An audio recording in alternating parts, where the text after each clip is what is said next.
Gather round, dads, it's time for a tale. Hand me a book and a warm pint of ale. Let's discuss writing and the literary gods with Dan Roberts on the Dadlit Pod. Welcome to the Dadlit Pod, the literary podcast for people who would rather chew their own arm off than attend a parent-teacher conference. I'm your host, Dan Roberts. Tonight I'm joined by Sean CW Korsgaard. Sean is a U.S. Army veteran, award-winning freelance journalist, author, editor, and publicist who's worked with Analog Science Fiction and Fact, Baen Books, and Writers of the Future. He recently became editor of Anvil and Battleborn magazine. His first anthology, Words Long Lost, was released in December 2020, as was his debut short story, Black Box. He lives in Richmond, Virginia, which, by the way, makes him another Virginia author. We love Virginia authors of the Dadlit Pod, with his wife and child, along with, depending upon who you ask, far too many or far too few books. Sean, welcome to the pod. It's a pleasure to be here. Thank you for having me. Yes, Sean, how many is too many books? Well, I'm firmly in the camp that there is not too many, but having become a father fairly recently, I would say the current limit is however many you can keep out of coloring range. Yes. How my two floors of my house, including my daughter's room, so let's go 2 1/4 floors of my house, have been taken over by toys. What does your house look like? Depending on the day, we actually manage to keep it fairly more organized than we have been. Sometimes we keep it fairly limited to his room and our living room. Other times, especially when he's building trains and God, he's just turned 2 and he's already playing with Lego and building trains. It sort of spreads around the bottom floor of the house. Yes, my daughter is obsessed with stuffies, and the Oh, stuffies have been fully integrated into all the other toys to the point where everything is mixed in. There's no particularity to anything, which to me is shocking because I, as her father, was rather obsessive compulsive with keeping my different toys separated from each other. So they yeah, didn't mix that's together because that would drive me crazy. one of those things I was told early on is that children are not solid, they're liquid. They will fill exactly as much space as they can. Lord knows they do. What are you reading to your son lately? So he's been huge into a lot of the classics, which is encouraging. I have a giant shelf full of the great illustrated classics from when I was a kid, and we've been working our way through those. King Arthur is the one we're on at the moment. He loves Curious George, like all young boys. We're proud members of the Dolly Parton book club thing, and they just sent Oh, great. Llama Llama Red Pajama, and he's very enthusiastic about that. But I occasionally will, you know, I like reading him Kipling's poetry or occasionally the odd manuscript I'm reading at any given moment. Yeah. So, for those who don't know, Dolly Parton decades ago created a nonprofit, which, if you apply to it, will send you books to read to your kids. And it's very spectacular. It's a wonderful nonprofit. And actually, amongst us Hebes, like myself, the chosen people, we have a group called PJ Media, which will also send us free books. And I think those are, I don't know if there are any other great kids lit, free book um, distributors, but that's really great that Dolly's sending books to your house. It's a wonderful program. I encourage all parents, regardless of station in life, to look into it just because supporting kids and their love of reading is something we should all be able to get behind. And Uh, that PJ Media program might be something else to look into. Sounds wonderful.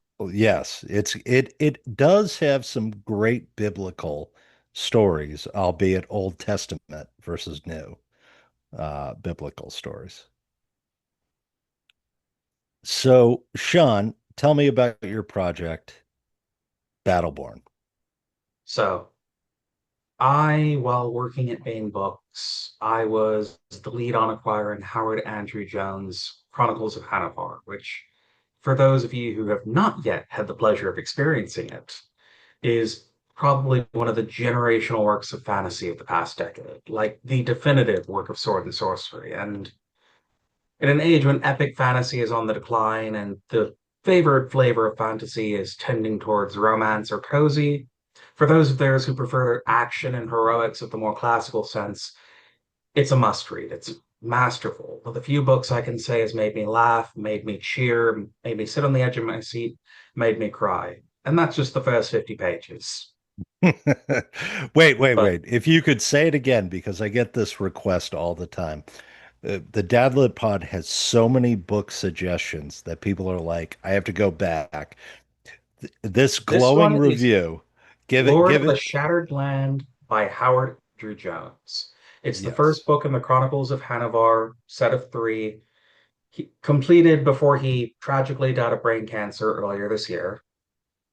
But he was a long time man in the trenches, keeping the flame of sword and sorcery alive. And just from casual conversations, you could pick up more wisdom from him than some college courses. But one of those things we talked about was he was the editor of a magazine called Tales of the Magician's Skull for Goodman Games. They sold the magazine, and that was it hurt a little. Nothing against Goodman Games. They're a wonderful RPG company, and they wanted to focus on that, not fiction. But they built a brand, something beautiful, and letting go of that hurt. But we got to talking about what he would have done differently moving forward, how I would approach doing a magazine. And eventually, after spitballing back and forth, we can see Battleborn, which was there's a lot of wonderfully independently published sword and sorcery at the moment. Old Moon, Cersova, New Edge Sword and Sorcery, DMR Books, just to name a few. But the missing space in there is that for all our flavors, you don't have one that's character driven and action focused. Something guaranteed that every story you read puts you on the edge of your seat and makes your heart pound like a battle drum. And that's what we wanted with Battle. We tapped some of the best authors in the field to write the kind of stories and deliver the kind of characters that will leave our readers coming back again and again. That we all remember that first time we picked up a Conan paperback or saw Elric of Melniboné artwork or something like that, don't we? I want people to feel that every time they pick up an issue of Battleborn. For our logo to be a guarantee that you're about to get stories of daring do, blood and thunder, dashing rogues and hard fighting heroes, gold and glory, and all that good stuff. So, if the love of heroic fantasy beats in your chest like a battle drum, join us in our crusade to bring blood and thunder back to the front lines of fantasy.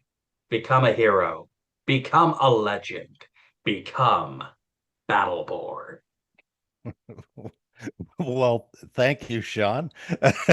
Tell me what makes a Battleborn story. What are you looking for? Oh, that is a long answer I shall try to give very shortly. So, Yeah. sword and sorcery and heroic fantasy are our focus, but what makes sword and sorcery different from other branches of fantasy are five factors. The hero, they tend to be outsiders, anti heroes, oftentimes morally dubious. Think the wandering Ronin of Japanese folklore or the cowboys of Western mythos. They're often at a disadvantage in over their heads, or not afraid to spill an ocean of blood to accomplish their goals. There's the environment. These stories take place in lost histories of our past, far-flung fantasy futures beneath the dying earth, strange, surreal settings where magic is wild, unkempt, and never to be trusted. Your surest sign that a sword and sorcery hero is an anti-hero is that they can use magic. Pro tip. Well, yes. So if you're Um, submitting to Battleborn, magic is always good. but action is foundational. More than any Yeah. other part of the story, you have to have authentic, hard-hitting action. Nothing but love for Professor Tolkien, but even he knocked out his hero at the start of the Battle of Five Armies just so they wouldn't have to write about it. A good sword and sorcery story should make you feel like you've been ringside at a prize fight or fighting in the trenches, leave you exhausted and needing a cigarette and then coming back for more. Proverbially speaking, I don't smoke. But, and of course, the pulpy style. It should be written in the same style of a noir detective story, a classic Western, less literary. It should be read almost like poetry, but a little scandalous in a way. And the sorts of threats and obstacles facing the hero is another. Again, magic is huge. There's a big Lovecraft element. So you take all of that together and you get sword and sorcery, different from epic fantasy, different from cozy. But what makes Battleborn specifically is we want these stories to be character focused. Think of all the memorable characters you've encountered in that genre. Conan, Elric of Melniboné, Fafhrd and the Grey Mouser, Cain, the kinds of characters that stick in your mind from one story or one work of art and live there forever. We want that with every story. We want 3, 5, 10 years from now, people to remember, oh yeah, I remember when I first encountered that character in Battleborn. Love it. We want that by the dozen. And we want the action to be authentic. And I can say every story we've had submitted, you can feel every blow, every swing of the sword, and it'll put a smile on your face and goosebumps on your arm with every page. Yeah, so you are crowdfunding the Yes, sir. initial set of issues. Where does a person go to find the Battleborn crowdfunding? So right now we're on Indiegogo, and the good news is we've already funded issue one completely. Hey, great. That's guaranteed to drop February 18th, 2026. A date deliberately chosen because that's also the date the first issue of Weird Tales dropped over a century ago. There you go. Great. And as we stand, we are just about $700 short of guaranteeing the digital releases of 2 and 3 next year. At Oh, 10 awesome. grand, we guarantee issue 2, 15 grand, we guarantee issue 3 and a pay raise for the authors. And then we get to start getting into the fun crowdfunding goals, like when we start looking into audiobooks, merchandise, doing reprints of classic stories, all the fun stuff we'd really love to start rolling out in the next couple years. We get to move up much sooner. But I will say for anyone who might have been burned by a crowdfunder in the past or might doubt that this will come out, the fiction's already turned in. We've got about 20,000 words an issue left open for submissions. And for our aspiring writers, if we fund all three, we will have an open submission period. Until then, it's invite only. But we want people to know the fiction's finished. All you're doing is guaranteeing the release date comes that much sooner when you buy or pledge today. And we do hope you buy and pledge today because these stories, you really can't wait to share them with the world. They are fantastic. So give me a sampling. What does the average person have to look forward to in the initial offering of Battleborn now So that it's been fully funded? I'll give you one from our first issue. C.L. Warner, who some of you might know from his work with Warcraft, uh, Warhammer, rather. He was Yeah. a prolific author in their Black Library for years. He has his own character, Shintara Oba, a demon-slaying Ronin seeking redemption in a fantasy setting, very much inspired by his lifelong love of samurai films and kaiju flicks. So you have Oba, who quite literally is a classical style Ronin who goes around hunting monsters and trying to redeem his honor. Fantastic character, one of the fixtures of modern sword and sorcery. And the story in our first issue, Blood of the Oni, is his earliest adventure yet published. So a perfect introduction to the character, the setting, for all the newcomers not yet acquainted with this blood-drenched samurai hero. Or another one is Robert Rhodes, who's another one of the prolific authors in the scene. He has a swashbuckling heroine named Gabriela de Catar. And to give you an idea, both of these authors have the ability to turn out stories with the speed and reliability of a machine gun. In Rhodes' case, I asked for one story and he sent me four, and we're already slotting them in for issue 1, 3, and 2 for next year. So for all of the folks wondering when do we start getting sequels, as soon as I have the room to publish them, have no fear. So Or wait, here's a question. Are you planning on doing serialization? so I like you. I like your listeners and your podcast. I tell you what, I will make the announcement officially here today. Wow. One of our authors is a wonderful gentleman named Skylar Hernstrom, one of indie Sword and Sorcery's most furious and finest authors, and a damn fine gentleman as well. He not only has a reprinted story in our second issue, which I think is one of the finest novellas in Sword and Sorcery yet published in this decade. It's called Mortu and Kyrus in the White City. It's a tale of this post-apocalyptic pair of heroes who stumble upon a utopian city with a cruel secret at its center. There's an old science fiction story called Omertas by Ursula K. Le Guin, where is utopia worth the suffering of a single child? And a lot of moral debates over that within the genre. Hernstrom's answer is you burn down the city, you save the children, and kill all those in your way who prevent you from doing so. In that story.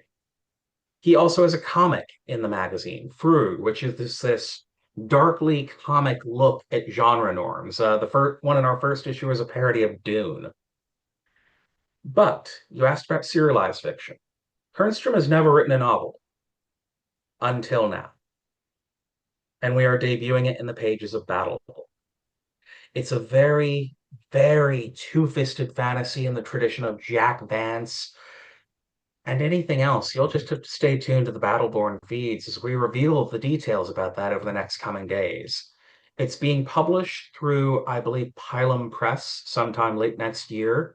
But in our first 3 issues, we're doing a serialized, shorter version of the novel, making its debut for readers everywhere. And we could not be prouder to be the first home of that story. Yeah, well, that's terrific. Just like old school, going Of old course. school. Gotta lay down the cliffhanger wanting that next issue after all. Yes, give me your top 5 fantasy novels from the 1980s that people are not reading enough of. 1980s, interesting pick.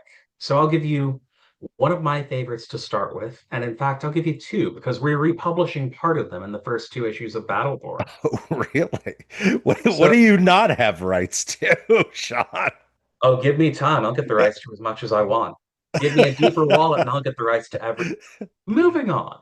So the first one is the last Sword and Sorcery novel to win the World Fantasy Award, Niftaline by Michael Shea. It's Yeah. been out of print for 25 years at this point, has never been available digitally until we reprint one of the stories from that novel, Pearls the Vampire Queen, in the first issue. That'll be the first time that story has been reprinted by itself since 1977. The first time Niftaline has been in print since 1999. And the first time either of them have ever been available in an ebook.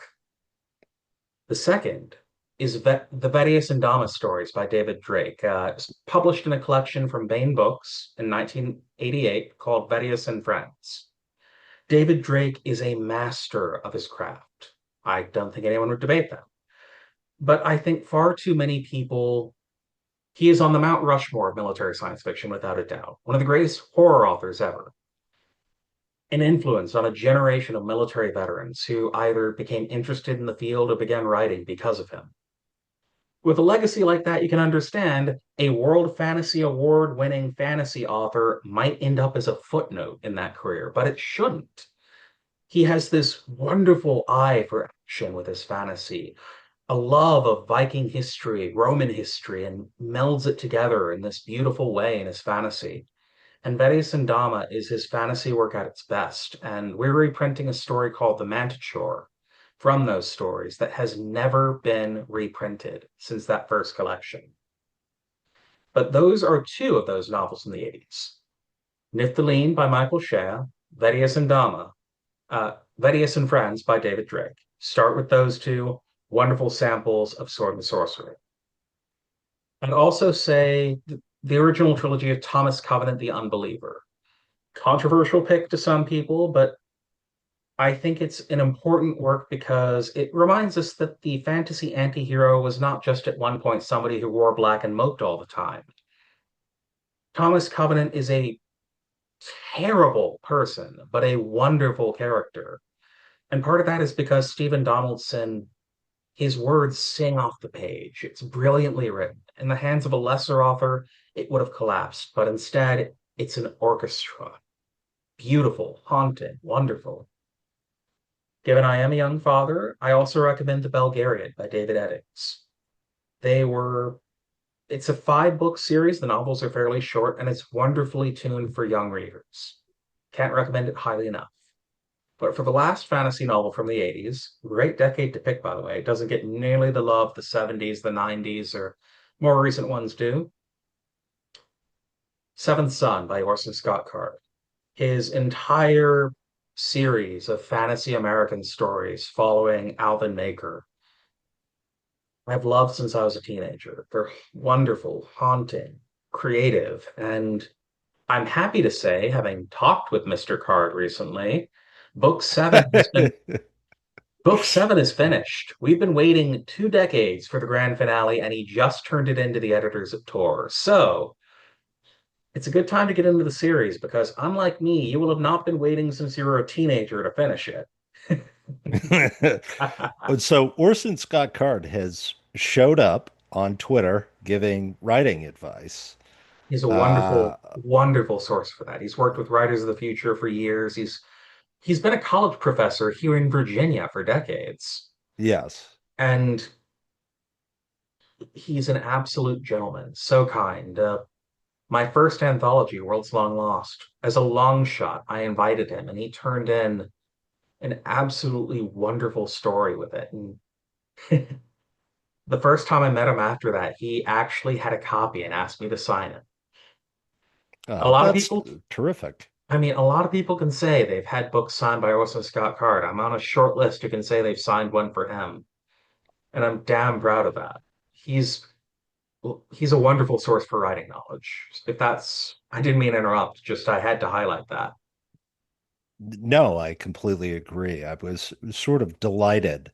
Um, Orson Scott Card has a way of uh, taking the narrative and turning it on its head by introducing a third way in the plot that I really love. It's almost like he tells you what the rules are, and you buy into the rules, and then he tells you, "Oh, why'd you do that?" It's a He's big been doing it mistake. since his earliest stories. Yeah. Case in point,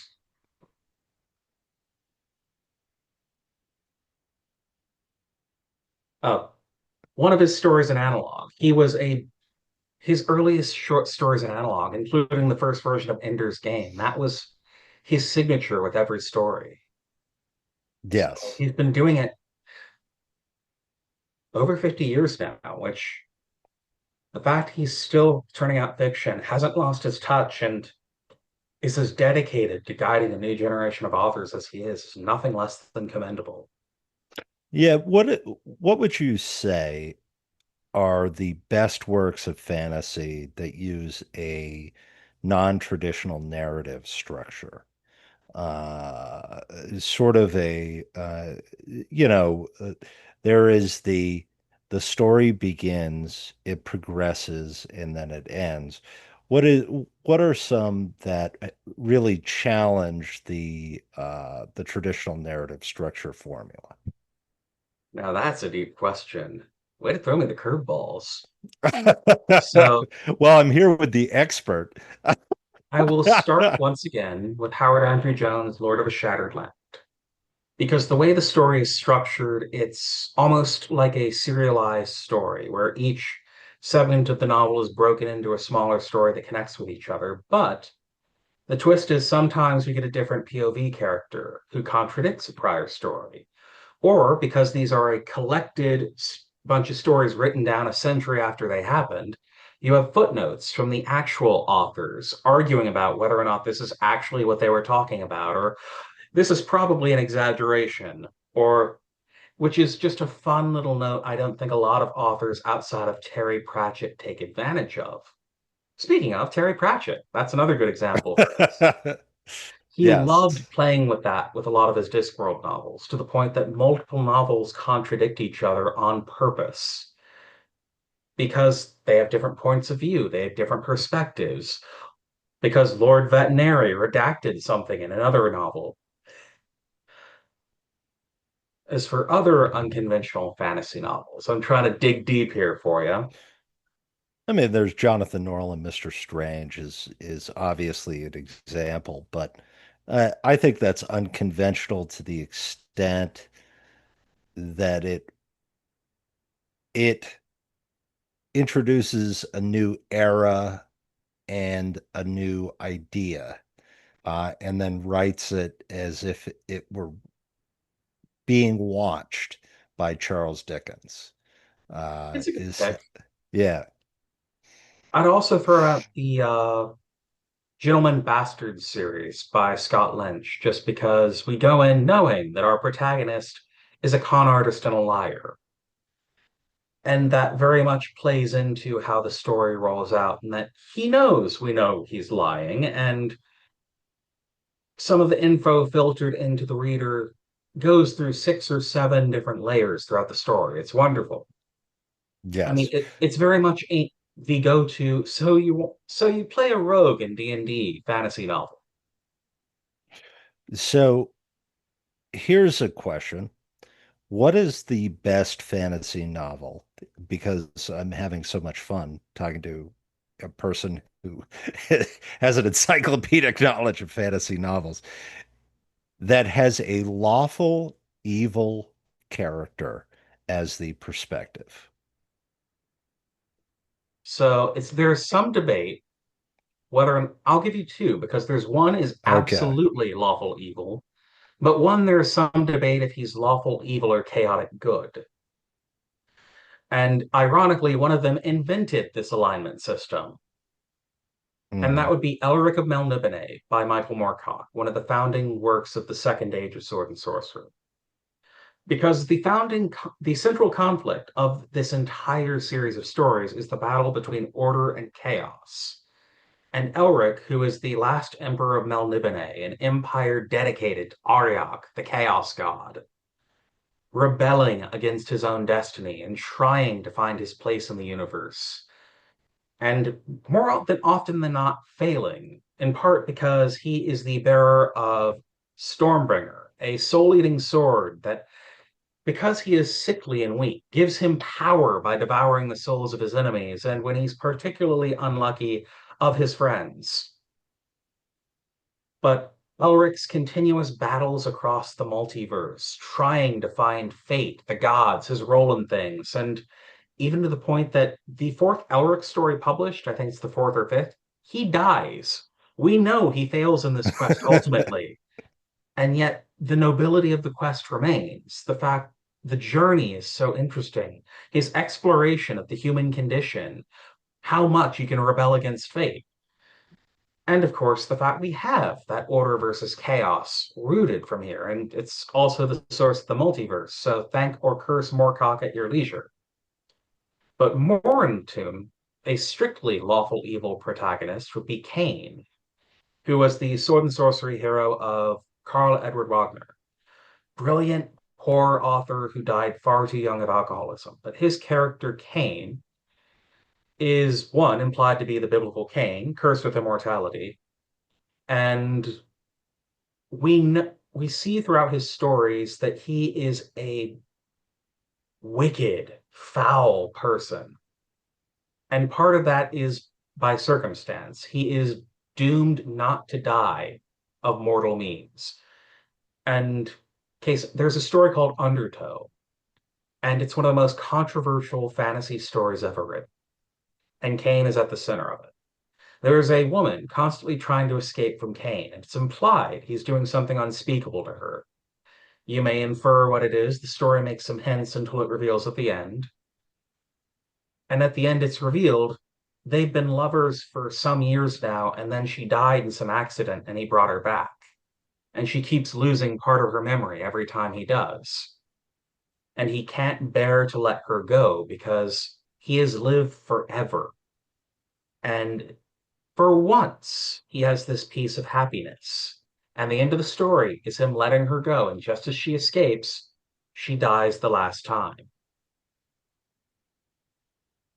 Brilliant. I mean, Pain is who people who think they want to write about vampires should be basing their immortal characters on. If you want someone dark and twisted. And what makes Cain interesting is he would be the villain in a Conan story or in another work of sword and sorcery, but he is very often put up against forces far more evil than he is. So you almost are forced to root for the bastard. Almost. So, contemporary wise, who's writing the best fantasy in the past 5 years? Putting aside the late great Howard Andrew Jones, he would be my candidate. Hmm. But for another, it's almost cheating because it's Sword and Planet or space opera, depending on where you draw your line. Christopher Rocchio. The man's writing is immaculate, his word choice precise. And his Sun Eater series, having just read the final volume that comes out in November, I don't often use the word masterpiece describing contemporary literature, but it's a masterwork. He's often compared to Gene Wolfe or Frank Herbert in terms of his style or approach to his characters or the way he approaches heroism and faith in his stories. But with the finale, the question is not whether or not Christopher Rocchio is the equal of Herbert or Wolfe. It is how far he will have surpassed them given time and if the muses are kind. I, Bold. I don't I say like that. it. I I don't like say it. that easily. I don't offer that praise lightly. He's a master. Or to give another one that I've loved tremendously, the Forgotten Warriors saga by Larry Correa. Terrific series. This Indian-inspired setting where the law is supreme, religion is outlawed, and Ashok, the Vidal, is this Judge Dredd style enforcer of the law, forced to fight for the rebellion, and then uncovers a conspiracy that will tear the continent apart. Great fantasy series, and I'm quite partial to it because the first book was the first book my wife ever gave me. Oh, nice. I know, word to the wise for all of you dating out there, give your lovers sword and sorcery. It will result in marriage and children. I don't know. I don't know. My wife gave me Project Hail Mary, and I still haven't read My it. wife just finished it. She liked it, so Did you that's like it? that's high praise. Yes. My wife is very well, to quote her, because she has listened to a couple of episodes of the pod, she's informed me that she likes the Sarah J. Maas stories, but is not particularly fond of um, the elements of the smut. She likes the smut in other fantasy stories. I did try and get her on board with George R. R. Martin, but it didn't work. So, what would you? It's hard to recommend Martin at this point, and I say that with Well, yeah. I mean, if it's any consolation, she didn't finish the first book, so she's not as disappointed as the rest of us. there is a reason I've been trying to recommend series that are complete or close to it. Yes, yes. So, what's the future of Battleborn? What are you aiming to accomplish in sort of initiating a new vision of uh, a literary mag that focuses on sword and sorcery stories? Several things. First, I want the magazine to be financially stable. I want to get to the point That where would be nice, we yes. can reliably publish three, ideally 4 to 6 issues a year. Pay our authors 8 cents a word, that's pro rates, and reliably put out 80,000 words of fiction each issue like a machine, with the reliability of a machine, the dependability of a tank. I want people to look to our logo and know, no matter what issue they're getting, it'll be like that first time they picked up that fantasy novel that made them fall in love with the genre. That every story is guaranteed to make their pulse pound and make them want to come back for more. That they will either find an author they love or fall in love with a new one. I want people who know the genre to love it the same way they came to love Weird Tales or 2000 AD or Tales of the Magician's Skull. I want authors and artists to know I will deal fairly with them. One of those things we are exploring is a profit sharing agreement, both with our revenue and with merchandise and audiobooks and comic rights and all that stuff. I want to explore audiobooks and graphic novel adaptations and other ways we can expand the brand and make some more money for everyone involved. I want to get to the point where, like I said, I'm a young father.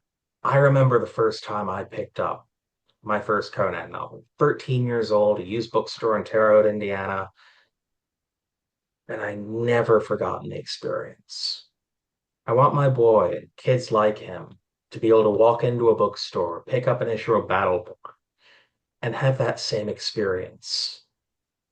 For us to be part of that wonderful tradition of heroic fantasy and have a part in carrying that tradition to another generation of readers for years to come. And I want all of it. Head, tail, the whole damn thing. And of course, if I make a lot of money along the way, even better. But So, as I've learned from the publishing game thus far, the money is often secondary to the desire to be read. That the delight in being read is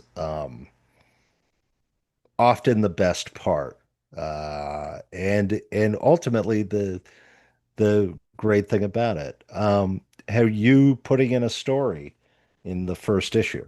no, I wanted people to understand that I will not use my position as editor in chief to push my own fiction. So for the first 3 issues, the first year of the magazine, the only bylines I will have will be editorial.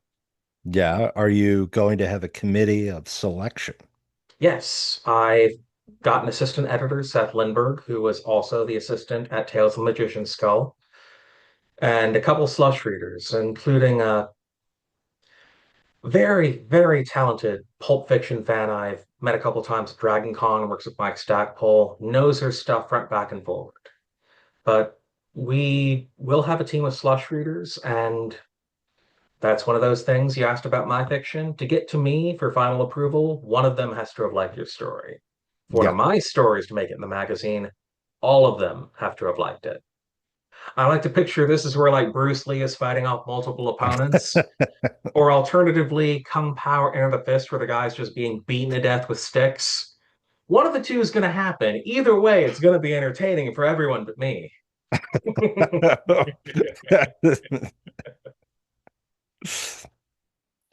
Well, that's going to be great. Ultimately, I'm looking forward to my edition when it gets delivered. I contributed because I was excited about the project. The one thing I'm concerned that I'm not going to see is the advertisement for Sea Monkeys, which used to come in um, So, all men's and young people's literary magazines.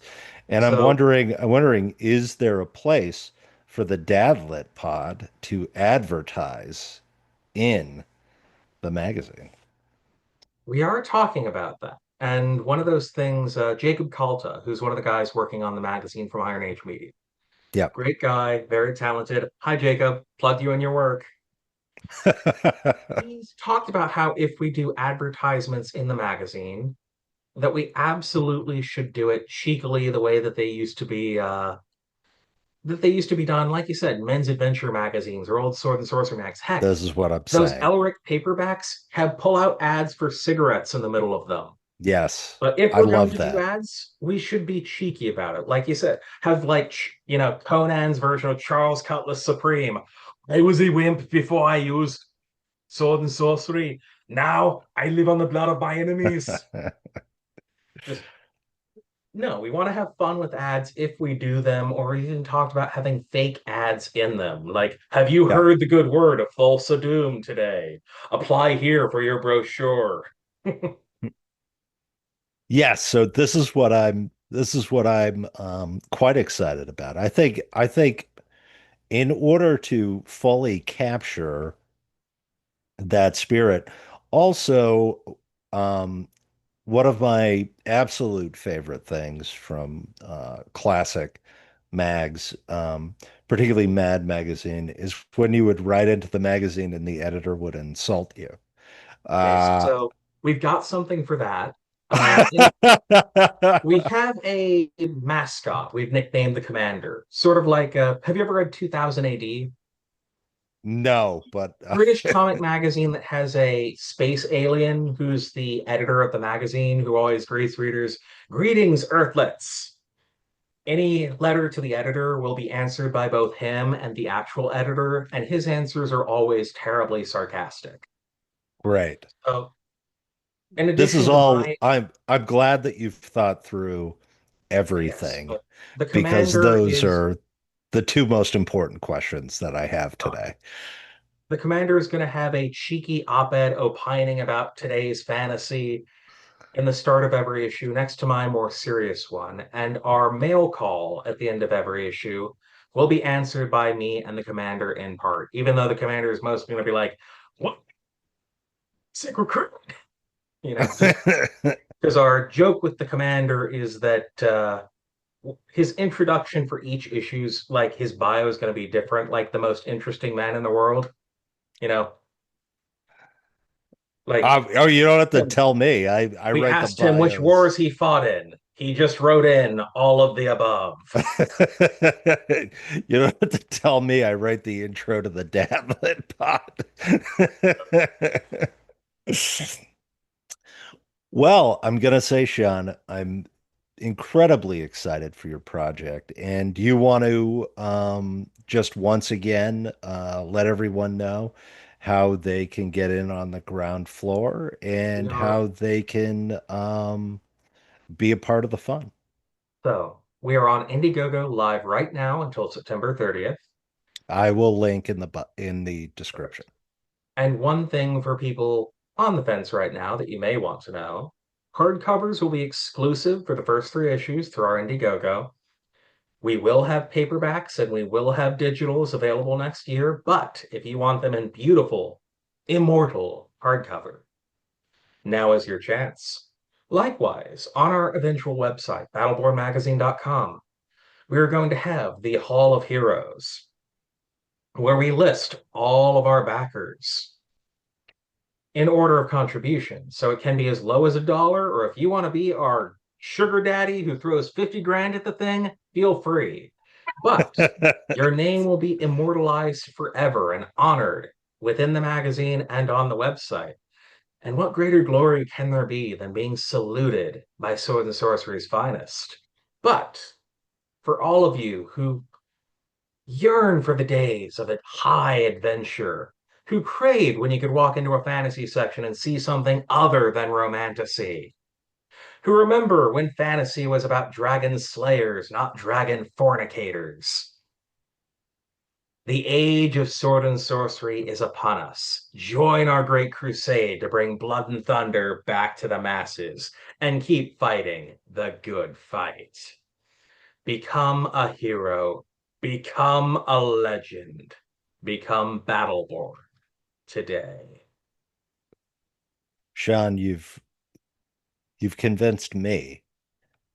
I have to imagine you've convinced everyone else. And I am happy to have every one of you in our ranks along our side. Yes, yes. So if you are a fantasy fan, it seems like a huge mistake not to join me and the Dadlet Pod as being one of the initial supporters of this great endeavor. And Sean, thank you so much for joining me tonight and for sharing your time and telling me about your terrific project. It is my earnest pleasure, and I hope I'll be back here again in the future. This is a lot Uh, of fun. Almost definitely. The preeminent fantasy expert that I can't do without. You heard it here first, folks. And a dad, by the way. And I love every minute of that.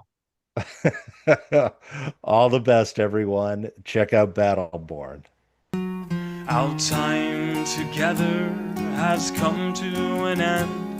It's time to return to your wife, kids, and friends. It's time to pick up those books you forgot while you wait for the next Dadlit